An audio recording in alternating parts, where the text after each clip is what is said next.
ಗೆಲ್ಲೋದು ಸೋಲೋದು ಅಂತಲ್ಲ ನೋಡ್ರಿ. ಒಬ್ಬ ಶಾಸಕ ನಾವು ಇದೇ ತಪ್ಪು ಮಾಡೋದು. ಒಬ್ಬ ಶಾಸಕ ಅಂತಂದ್ರೆ ಅವನು ರಾಜ ಅಲ್ಲ, ಜನರ ಸೇವಕ.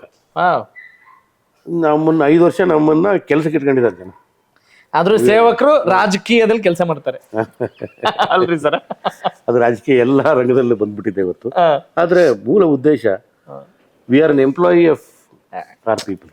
ಪ್ರಫೌಂಡ್ ಆಗಿದ್ದೀರಾ ಬಿಡಿ ಸರ್. ಅದರಿಂದ ನಾವು MLA ಆಗ್ಬಿಟ್ಟಿದ್ದೀನಿ ಅಂತಂದು ದುರಂಕಾರದಿಂದ ಮಾಡ್ಕೊಂಡು ಹೋದ್ರೆ ನಾವು ಜನರಿಗೆ ಕೆಲಸ ಮಾಡೋಕ್ಕಾಗಲ್ಲ. Yes sir.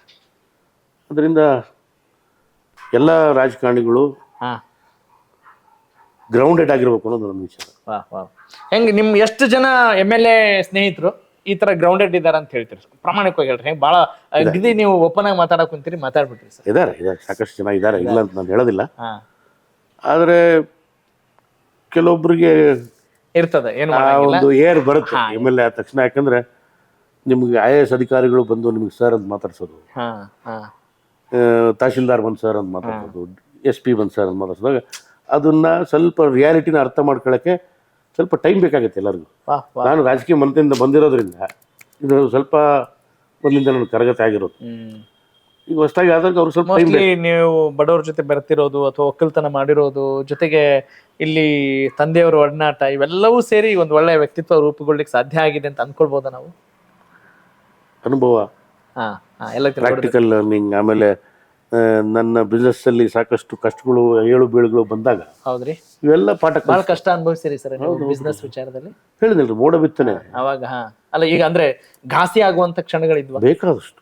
ಹೌದ್ರಿ, ಬೇಕು. ಹೇಳಿದ್ನಲ್ಲ ಆಗ್ಲೇ ಒಬ್ಬ ಯಾವ್ದೋ ಒಂದು ರಾಜ್ಯದಲ್ಲಿ ಆ ತರ ಮುಖಭಂಗ ಆಗಿದ್ದು.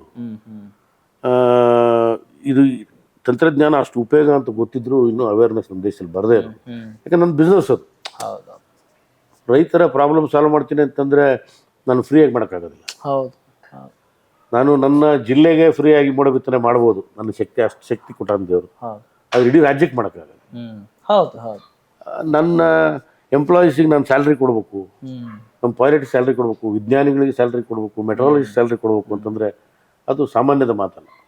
ಪ್ರಾಜೆಕ್ಟ್ ಸಿಗದೆ ಹೋದರೆ, ನನಗೆ ಉದಾಹರಣೆಗೆ 2018ರಲ್ಲಿ ನಾನು ಪ್ರಾಜೆಕ್ಟ್ ಮಾಡಿದ್ದು, 2024ವರೆಗೂ ಎಲ್ಲೂ ಮೋಡ ಬಿತ್ತನೆ ನನಗೆ ಸಿಕ್ಕಿಲ್ಲ.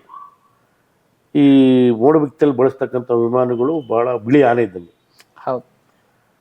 ಸಾಕಾಗಲ್ಲ. ಪ್ರಾಜೆಕ್ಟ್ ಇದ್ದರೆ ಸರ್ವೈವ್ ಆಗ್ಬೋದು. ಹಿಂಗಾಗಿ ಇವೆಲ್ಲ ಕಷ್ಟಗಳು, ಏಳು ಬೀಳುಗಳು ನೋಡಿದಾಗ ಸಾಕಷ್ಟು ಅನುಭವ ಇದು ಕೊಡ್ತದೆ. ಅದರಿಂದ ಒಂದು ಪ್ರಬುದ್ಧ ಆಗೇನೆ ಅಂತ ನಾನು ಹೇಳೋದಿಲ್ಲ, ಆ ಕಡೆ ಹೆಜ್ಜೆ ಇಡ್ತಿದ್ದೀನಿ ಅಂತ. ಕನೆಕ್ಟ್ ಕರ್ನಾಟಕ, ಇದು ನಿಮ್ಮ ನೆಟ್ವರ್ಕ್.